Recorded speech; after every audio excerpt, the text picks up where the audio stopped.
DMW nitong June 10 na repatriate ang ating kababayang hinatulan ng parusang kamatayan. Mga kababayan, isang kababayan nating OFW dito sa Saudi Arabia na nakatulan ng death row dahil sa convicted sa droga dito sa Saudi Arabia, mga kababayan. Nasagip ng ating gobyerno ng DMW at may pera pang assistant, mga kababayan.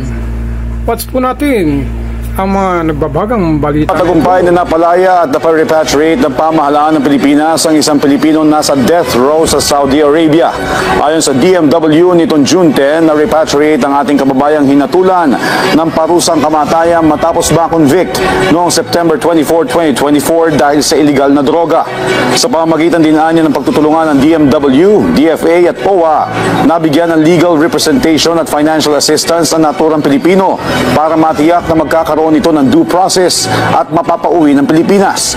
Giit ni DMW Secretary Hans Leo Kakdak, bahagi pa rin ito ng pagtupad sa direktiba ni Pangulong Ferdinand R. Marcos Jr. na protektahan ang karapatan at kapakanan ng mga OFW, partikular na sa mga panahon ng pagsubok. Kaugnay niya mismong ang kalihim ang nagtiyak sa ating kababayan ng mga assistance at suporta mula sa pamahalaan.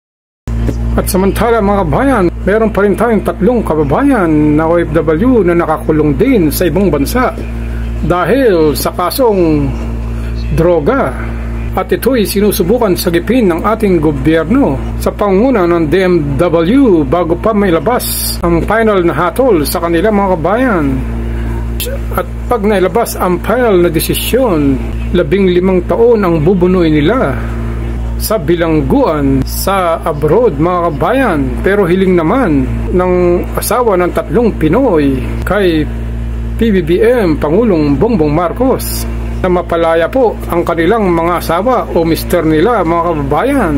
Paapela ng tulong sa gobyerno ang mga kaanak ng tatlong Pilipinong marino na nakakulong ngayon sa Algeria. Hinatulan sila ng 15 taong pagkakakulong dahil po sa illegal na droga. Nakatutok si Jonathan Andal. Maawa po kayong Presidente Marcos.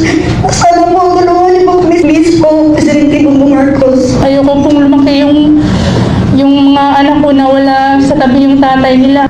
Yan ang panawagan ng mga misis ng tatlong Pilipinong marino na nakakulong ngayon sa Algeria dahil sa kaso ng droga. Hiling ni na Joy, Marie at Rose, di nila tunay na mga pangalan. Sana mismo ang Pangulo na ang kumausap sa gobyerno ng Algeria para makalaya na ang mga mister nila.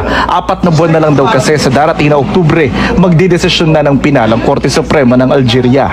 Kung pwede may government to government na process or arrangement kung ano ba yung diplomatic process na pwedeng gawin. July 2023 nang maaresto ang 8 Pilipinong tripulante ng MV Harris matapos makita ang 35.8 kilo ng cocaine sa deck ng barko nila habang nakadaong sa isang port sa Algeria. Hinatulan silang lahat na makulong pero inapila ang kanilang kaso sa Court of Appeals ng Algeria kung saan 5 ang pinawalang sala pero 3 ang naiwan sa kulungan.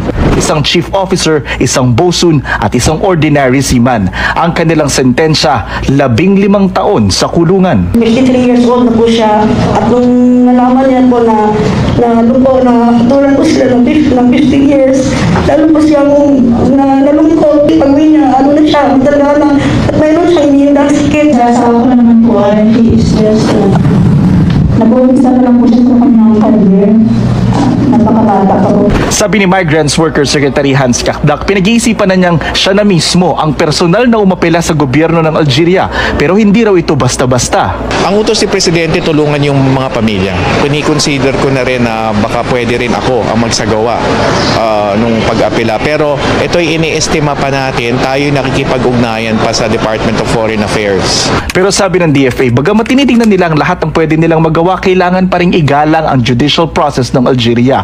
Pag gumawa raw kasi ang Pilipinas ng ibang aksyon gaya ng back-channeling, baka raw isipin na pinakikialaman at kini-question nito ang sistema ng hustisya ng Algeria. Sa ngayon, sabi ng DFA, dahil gumugulong pa naman ang kaso at wala pang desisyon dito, hayaan muna ang mga abogado ng 3 Pinoy na ipagtanggol sila sa korte, gaya ng ginawa ng mga ito sa 5 pang Pilipino na napalaya sa parehong kaso. Pero paano kung hindi pumabor sa 3 Pilipino ang desisyon ng Korte Suprema ng Algeria? kapatawaran could be an option. But hindi ko muna pa ibibigay yung option na yon at this stage kasi hinihintay ko kulang payo sa DFA pending yung kaso na nasa Korte Suprema. Tiniyak ni Kakdak na handa ulit silang samahan papuntang Algeria ang mga misis para mabisita ang mga mister nila sa piitan. At ang magiging reaksyon ko lang sa mga bayan nating nakakulong sa ibang bansa ay deserve nilang makalaya at matulungan ng ating gobyerno. Pero kung guilty sila sa kanilang mga kaso, ay no comment na lang sa ating mga kabayan at ipanalangin natin ang kanilang kaligtasan, mga kabayan.